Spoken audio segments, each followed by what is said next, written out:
그 다음에 5장 3절에 보니까 르벤 나와요. 거기다 서클하시고 쭉 넘어가시고 5장 11절에 보면 갓 나옵니다. 갓에다 서클하시고 넘어가시고 그 다음에 5장 18절에 보면 르벤 나와요. 거기다 하시고 그 다음에 지난번에 제가 말씀드린 대로 요단강 동편에 두 지파 반이 할당을 받았잖아요. 그죠? 맨 밑에 르벤 첫 번째 아들, 그 다음에 7번째 아들 갓, 그 다음에 11번째 11-1에 르벤 반지파 이렇게 했었잖아요. 그 르벤 그 두 지파 반이 5장 25절 26절에 보면 상당히 빠른 시점에 아수르의 포로로 잡혀간 걸로 그렇게 표기가 되어 있습니다. 그러니까 그것이 옛날에 그렇게 음행을 하고 우상을 섬겼기 때문에, 그러나 그 사람들이 극도의 개인주의자였기 때문에 일찍 아수르에서 멸망했다 이거예요. 그래서 우리는 그와 같이 하지 말라 이 얘기입니다. 거울이죠. 그죠? 네, 그런 것이 5장 25절 26절에 이렇게 나와 있고요. 그 다음에 6장 1절에는 레위 나옵니다. 레위. 그래서 레위에는 3절에 보면 아브람이 나오고 아므람이 나오고 그 다음에 아론, 모세, 미리암 나와요. 그리고 아론의 자녀는 나답과 아비후가 있었는데 그 사람들은 일찍 하나님한테 맞아서 죽었고, 그 다음에 4절에 보니까 엘르아살이 나오고, 그러니까 엘르아살이 두 번째 이스라엘의 대제사장이었죠. 거기다 서클하시고, 그 다음에 그 옆에 비느하스 나옵니다. 비느하스는 세 번째, 그러니까 엘르아살의 아들이어갖고 세 번째 이스라엘의 대제사장이 됐고요. 이 비느하스는 아주 일을 철두철미하게 하는 그런 분입니다. 그렇죠? 그 다음에 8절에 보면 우리가 그 유명한 다윗 때 사독 제사장이 나오잖아요. 사독이 나옵니다. 그래서 이제 쭉 건너뛰시고, 그 다음에 이제 6장 23절에 보시면 그의 아들은 엘가나인데, 엘가나는 아들이 누구냐? 28절에 보면 사무엘 나옵니다. 지금 무슨 지파를 하고 있어요? 레위 지파죠. 그러니까 사무엘이 나오는데 사무엘은 제사장 지파입니다. 레위 지파고 태어난 곳은 에브라임 산지에서 태어났어요. 그래서 34절, 6장 34절에 보면 사무엘은 엘가나의 아들이요. 그렇게 되어 있고요. 38절에는 고라 자손 나오네요. 그죠? 고라. 거기다 한번 서클하시고, 그 다음에 49절에 보면 아론 나오고요.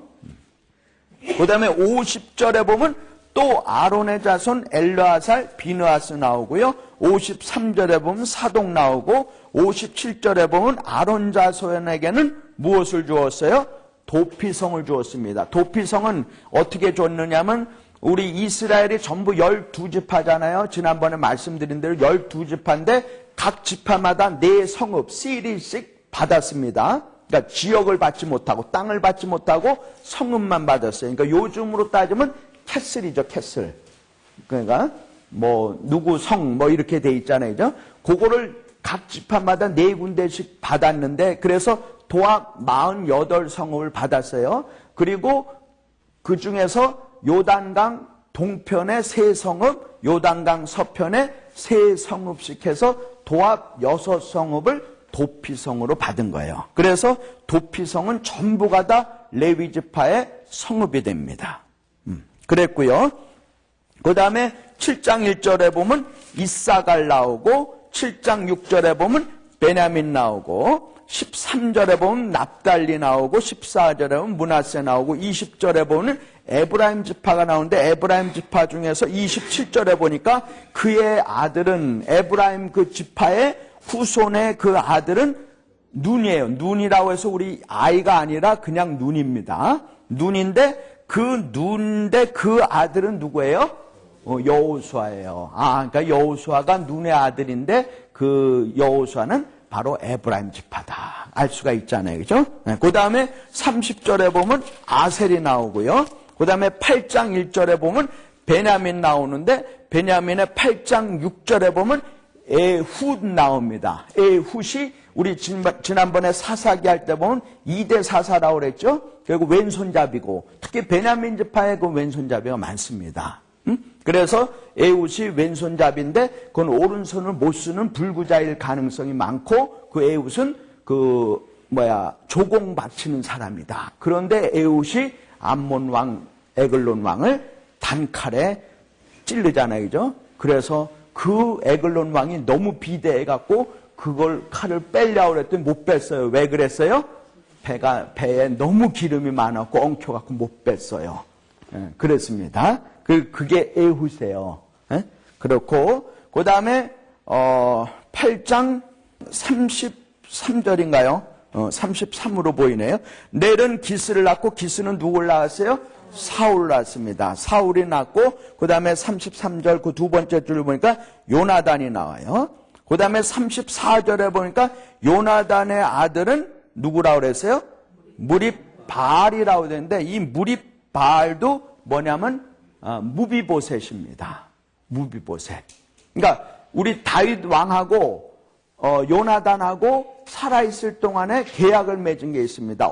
약조를 맺은 게 있는데 너 후손과 우리 후손이 서로 힘을 합쳐서 서로 도와주자 이런 약속을 했잖아요. 그리고 난 다음에 우리 요나단이 죽었는데 무비보셋이 절름발이었어요. 그래서 다윗이 요나단의 아들 무비보셋을 평생 왕자같이 여겨갖고 자기 상에서 같이 먹었습니다.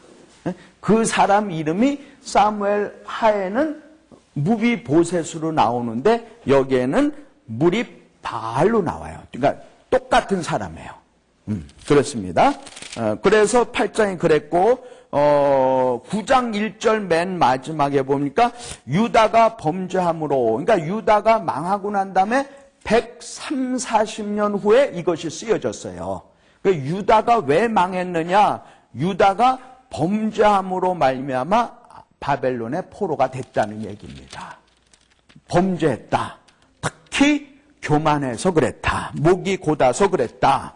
그 다음에 10장 보면은 10장에 보면은 10장 몇 절입니까? 그게 4절, 5절, 6절 여기 보면 사울 왕이 죽는 그 장면이 나와요. 자살하는 걸로 나오고 그 다음에 사울 왕이 왜 죽었느냐? 13절, 14절에 보면 10장 13절, 14절에 보면 사울 왕이 죽는데 사울 왕이 왜 죽었느냐? 하나는 사울 왕이 죽은 것은 여호와께 어떻게 했어요? 범죄했어요. 여호와께 범죄했고 또 그가 여호와의 말씀을 지키지 아니했어. 그러니까 아마도 제가 보기엔 그런 건데 여호와께 범죄했다는 거는 이제 앞으로 사무엘 상에 나오지만은 블레셋하고 전쟁을 해야 되는데 사무엘이 안 온단 말이에요. 그래서 자기가 먼저 번제를 드렸잖아요. 그랬더니 사무엘이 당신은 망령되인 짓 했단 말이야. 그러니까 그 여호와께 범죄한 그 사건으로 보여지고요. 그 다음에 여호와의 말씀을 듣질 않았어. 그거는 이제 그 다다음 챕터에 보면은 이제 그 아말렉하고 싸워야 되는데 사무엘이 특히 사울 왕한테 특히 부탁을 합니다. 아말렉하고 이제 싸워야 되는데 아말렉 요괴는 반드시 전부 다 죽여라. 그렇게 심심당부를 했습니다. 그런데 아각 왕을 살려줬죠. 그 다음에 기름진 것, 괜찮은 거 딱 숨겨놨잖아요. 그게 발각이 됐잖아요. 그래서 아마 그걸 보고 네가 여호와의 말씀을 지키지 않았다라고 얘기가 쓰여진 것 같습니다.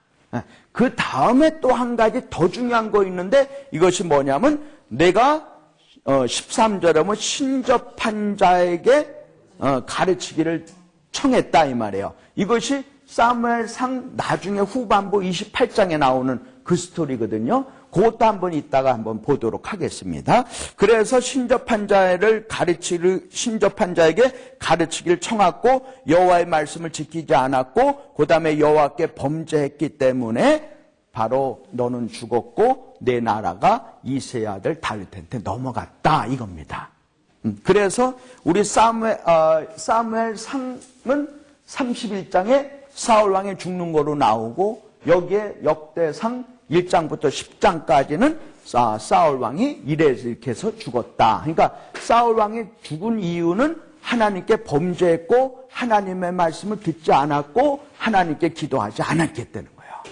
그러니까 우리가 이 땅에 살면서 왜 교회나 우리 가정이나 이런 문제가 생기느냐, 그걸 세 가지로 딱 집약을 한다면 우리가 하나님께 범죄했기 때문에 그렇고, 하나님의 말씀에 순종하지 않았기 때문에 그렇고, 기도하지 아니했기 때문에 그런 것이지, 여호와의 손이 짧아서 그런 것이 절대로 아니다. 그렇게 결론을 지을 수가 있다 이 말이죠. 그래서 우리 역대상 1장부터 10장까지를 이렇게 쫙 찾아보면서 설명을 해드렸습니다. 자, 우리 그럼 오늘 그 프린트물 이렇게 보시면 결국은 이 사무엘상은 하나님께서 내 마음에 합한 자를 택하는 거다 이렇게 보시면 좋겠습니다. 우리 사사기는 평신도 사역자 훈련원이다 이렇게 봤고요. 그 다음에 룻기는 뭐라고 봤습니까? 룻은 무엇을 우리가 생활하면서 무엇을 선택할 것인가, 무엇을 어떻게 선택할 것인가, 거기에다 우리가 초점을 맞췄습니다. 그 다음에 우리 여호수아는 하나님의 지혜로 우리가 승리하자 그랬습니다. 그래서 지혜의 말씀의 은사도 그때 한번 말씀을 드렸고요. 근데 이거 하나님의 마음에 합한 자라고 하는 거는 어떤 사람이 영에 속했고 어떤 사람이 육에 속했느냐 이겁니다. 그러면 여기에 중요한 사람이 다윗이 나오고 사울 왕이 나오는데 누가 영에 속한 자예요? 다윗이 영에 속한 자다. 그래서 영에 속한 자의 결국은 생명과 평안이다. 그러나 육에 속한 자는 누구예요? 사울로 봐야 되겠죠. 그렇다면 사울은 결국은 뭐예요? 죽음밖에 없다 이 말이죠. 그 다음에 우리가 생각도 영의 생각을 하는 사람이 있고 육의 생각을 하는 사람이 있다 이 말이에요. 그러니까 육에 속한 생각을 하는 사람이 무엇이고 그 다음에 영의 생각을 하는 사람이 무엇이냐. 그러니까 우리가 신학적인 용어로, 죄송합니다, 신학적인 용어로 간단하게 영에 속한 거를 뭐라고 보느냐면 신본으로 보자. 신본으로. 그 다음에 육에 속한 거를 뭐로 보느냐? 우리가 인본으로 보자 이 말이에요.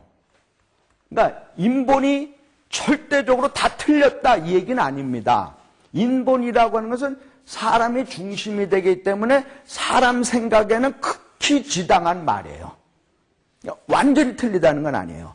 그래서 여기에서 특히 사무엘상에서 대결이 많은 족속이 어디냐면 블레셋하고 싸우는 겁니다. 블레셋. 근데 이제 블레셋이 과연 이 블레셋 족속이 어떻게 됐느냐? 그거는 우리가 확실하게 몰라요. 제가 우리 교재 일렬번호로 300페이지에 보면은 거기에 모압, 암몬, 에돔 이 사람들 얘기도 했습니다. 거기 보시면은 그 밑에 보면은 그 여호수아 시절에 주요 이방 족속이 나와요. 그죠? 우리가 참고로 모압은 롯하고 첫 번째 딸 사이, 그 다음에 사해바다 바로 동쪽, 그 다음에 암몬, 그 바로 위쪽, 그 다음에 에돔은 모압의 밑에 쪽, 그래서 에서의 후손, 이렇게 간단하게 정리를 했고요. 아말렉 하면은, 아말렉은 그 에돔과 비슷한 그 에서의 후손인데, 그 아말렉은 이스라엘이 맨 처음에 출애굽하고 난 다음에 출애굽기 17장에 보니까 처음으로 이스라엘한테 전쟁을 걸어온 족속이 아말렉 족속이에요. 그래서 하나님이 아말렉 족속만큼은 반드시 진멸하라. 그게 하나님의 명령이에요. 근데 사울 왕이 그걸 어겼잖아요. 그래서 사울 왕이 하나님께 범죄했다는 겁니다. 응? 그렇죠? 그래서 아말렉이 그렇게 나오고, 그 다음에 아말렉 밑에 누가 나오냐면 아모리가 나오잖아요. 아모리는 우리가 지난번에 얘기했던 아모리의 시온 왕, 바산의 옥 왕, 그래갖고 요단강 동편에 아주 그 막강한 그런 소왕국들이에요. 그죠? 그래서 아모리는 여기저기 흩어져 있는 소왕국, 아마도 굉장히 힘센 그런 족속들인 것 같아요. 그래, 가나안 땅에도 거기에 있었는데 특히 여리고에도 있었고, 바산에도 있었고, 시온 왕도 그렇고, 그 다음에 이 밑에 쪽에도 있었고, 여기저기 소왕국 형태로 있었던 것 같아요. 그래서 이스라엘 백성들하고 많이 투닥투닥 싸웠죠, 그죠? 그랬어요. 그런데 나중에 솔로몬 때 이스라엘로 그냥 자연스럽게 예속이 됐습니다. 그 다음에 시온 건 알고, 그 다음에 이제 블레셋이 나오고 미디안이 나오는데, 이 인본주의의 대명사는 일종의 블레셋으로 봐야 됩니다. 블레셋이 어떻게 해서 가나안 땅에 정착됐는가? 우리가 그건 역사적으로 약 BC 1500년 전에, BC 1500년 경에, 그러니까 BC 1500년이라고 그러면 대개 누구 때로 보이냐면 모세 때로 보시면 됩니다. 아브라함은 우리가 BC 2000년으로 보자고 그랬죠. 그 다음에 우리 모세는 BC 1500년으로 보고요. 우리 여호수아는 BC 1400년으로 보고, 다윗 왕은 언제로 보자고 그랬어요? 다윗 왕은 대략 BC 1000년으로 보자 그랬고요. 우리 솔로몬은 BC 950년으로 보고, 그렇게 보면은 우리 BC 1500년이면 대략 모세 때다. 그래서 블레셋 사람들이 크게 두 가지 갈래로 왔다고 그렇게 보여집니다. 하나는 그 이스라엘의 그 내륙으로 쭉 그 해변가를 따라서 쭉 올라가서 왼쪽으로 돌면은 거기가 지금의 터키고요. 그 터키가 옛날에 구헬라였습니다. 그 다음에 거기를 건너면은 유럽이잖아요. 그러면서 거기가 성경에는 첫 성을 빌립보라고 나오는데 거기가 이제 그리스 헬라란 말이에요. 아데네가 그 밑에 있고 고린도가 있고 이렇습니다. 그래서 거기에 있는 그 헬라 문화 하면은 일종의 철학이거든요. 그래서 그 지금의 터키 혹은 그리스에서 해변가를 쭉 타고 내려오다가 결국은 애굽이 거기 가서 딱 걸리니까, 강대국이 걸리니까 블레셋이 거기 가서 딱 멈췄다. 그래갖고 결국 티각티각 싸우는 것이 사무엘 상이다. 이렇게 보시면 되겠습니다. 그래서 이 블레셋 사람들 하면은 헬라 사람들의 철학 사상이에요. 아주 극히 이성적인 그런 사람들이에요. 블레셋이라고 그래서 절대로 엉뚱한 사람들이 절대로 아니라는 겁니다. 인간이 생각하기에 최고의 생각을 하고 있는 게 철학이에요.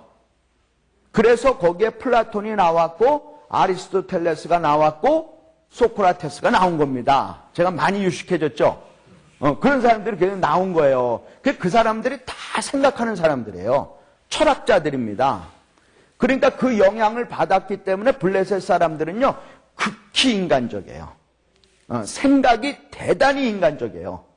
그리고 이 블레셋이 또 어디에서 왔겠느냐? BC 1500년경에 그 지중해의 맨 처음에 그 보이는 그 섬이 구브로 섬이에요. 그러니까 우리 사도 바울하고 바나바가 선교를 가면서 맨 처음에 간 그 섬이 구브로 섬이거든요. 거기에서 왔을 거다. 아니다. 그 건너서 그 뒤쪽에 그레네다라고 하는 그런 섬이 있는데 하여간 섬에서 왔을 거다. 이런 얘기를 합니다. 하여간 구브로에서 왔던 혹은 헬라 그쪽에서 넘어왔던 간에 블레셋 사람들 하면은 극히 철학적이고 극히 인간적이다. 그러니까 인간적인 블레셋 사람들하고 이스라엘 사람들은 뭐예요? 극히 신본주의란 말이에요. 그래서 그게 싸우는 거고요. 그리고 신앙적으로는 블레셋 사람들은 굉장히 인간적이잖아요. 그러니까 모시는 섬기는 신들이 다곤신, 아스타롯, 바알, 아세라 좋다고 하는 신들은 다 갖다 모시는 게 다신주의적인 극히 인간적이란 말이에요. 그러니까 그거하고 막 이스라엘하고 싸우는 건데 그 사람들, 가나안에 있었던 그 사람들이 섬기는 신은 우리도 잘 살아보세. 이렇게 하면 우리가 평화롭게 잘 사는 거 아니냐. 꼭 여호와 하나님만 섬겨야 되느냐. 이런 사상이 생기는 것이 극히 인본주의란 말이에요. 그러니까 사무엘은 가만히 보면은 뭐냐면 과거의 인본주의 사상과 지금 이제 신본주의 사상이 딱 마주치는 하나의 샌드위치 제너레이션이다. 이렇게 볼 수가 있다는 거예요. 그건 제 표현입니다. 샌드위치 제너레이션이다. 그러니까 이것도 아니고 저것도 아니고 막 이런 상황에서 그러니까 사사기 때는 이긴 것 같기도 했는데 졌어. 근데 하나님은 하나님 중심으로 살래요. 내 마음에 합한 자를 하나님은 고르시겠다는 거예요. 그것이 하나의 사무엘상의 시대적인 배경이다. 그런 가운데 우리 사무엘이 나타났잖아요. 그래서 사무엘은 너희들의 집에 있는 가정신 이런 걸 다 벗어 던지고 의복을 깨끗하게 하고 하나님 앞에 열심으로 나와라. 그게 사무엘의 중심 사상이 되는 거죠. 그러나 엘리 대제사장은 그러지 않았다는 겁니다. 그래서 엘리 대제사장은 패가 망신했잖아요. 그죠? 두 아들 홈리와 비누아스가 그냥 다 죽었고 며느리까지도 죽었고 있는 법궤까지도 다 빼앗겼잖아요. 그죠? 근데 그걸 다시 다 찾아오는 거는 사무엘 때 찾아옵니다. 그래서 잃어버린 그 법궤가 이렇게 찾아오는데 그 법궤를 딱 봤어요. 그랬더니 몇 명이 죽었대요? 5만 70인이 죽었대. 모르세요? 그러면서 우리나라 성경에는 5만에 이렇게 괄호를 엮고 70인 이렇게 돼 있거든요. 우리 성경에 괄호가 열어졌습니다. 근데 영어 성경에는 제가 보고 있는 영어 성경에는 5만이라고 하는 단어가 없어요. 7이 70 이렇게 되어 있습니다. 그래서 이 성경도 이 괄호 연 거는 이제 우리가 성경 지금 원본은 우리가 몰라요.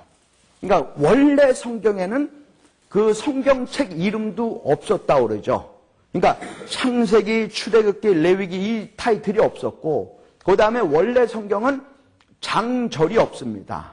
근데 우리가 그 후대에 우리가 그렇게 편하게 장절을 이렇게 표시를 한 거고 그 다음에 이거는 창세기라고 그러자.